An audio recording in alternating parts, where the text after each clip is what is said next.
Hello guys, আমি তোমাদের আবার প্রিয় ব্লগার প্রতীক এসে গেছি আজকে একটা নতুন ভিডিও নিয়ে। আমি আমার দিদির বাড়ি যাচ্ছি। দিদি নতুন ফ্ল্যাট কিনেছে, সেই ফ্ল্যাটটাতে আজকে গৃহপ্রবেশ আছে। তো গাইস প্লিজ আমাকে লাইক সাবস্ক্রাইব করো। আমি এখন ট্রেন ধরবো। তা আমি কিভাবে যাচ্ছি, কেমন করে পুজোটা কেমন হলো, সেগুলো সবটাই তোমাদের কাছে নিয়ে আসবো, এবং তার জন্য আমাকে তোমরা একটু ফলো করো guys, please. Bye. Hello guys, তো দেখো ট্রেন এসে গেছে। এবার আমি ট্রেনে উঠবো আর যাব, তার জন্য আমাকে ফলো করো প্লিজ প্লিজ প্লিজ গাইস। আমি তোমাদের প্রিয় ব্লগার। আমাকে কেমন লাগছে একটু সেটাও বলো। হ্যাঁ গাইস, তো দেখো আমি ট্রেনে করে যাচ্ছি, কত লোক বসে আছে। আমি এখন যাব কোন্নগর স্টেশন এবং সেখানে গিয়ে নামবো। দেখো ট্রেন অলরেডি চলছে।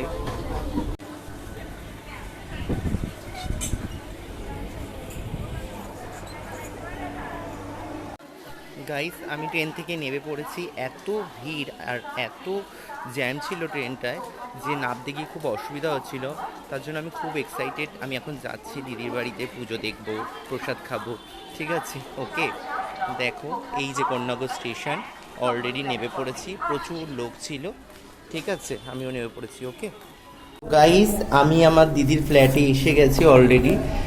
এত ওপরে যে বুঝতে পারছি আমরা যে কী করে উঠবো। লিফট এখনও তৈরি হয়নি, নতুন কমপ্লিট হচ্ছে। দেখো পুজোটা অলরেডি হচ্ছে। আমি চলে এসেছি, সবাই বসে খাচ্ছে।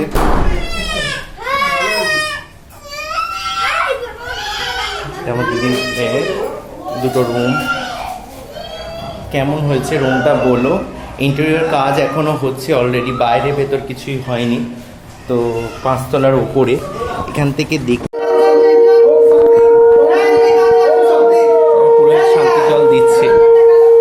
মজা হচ্ছে দিদির বাড়ি।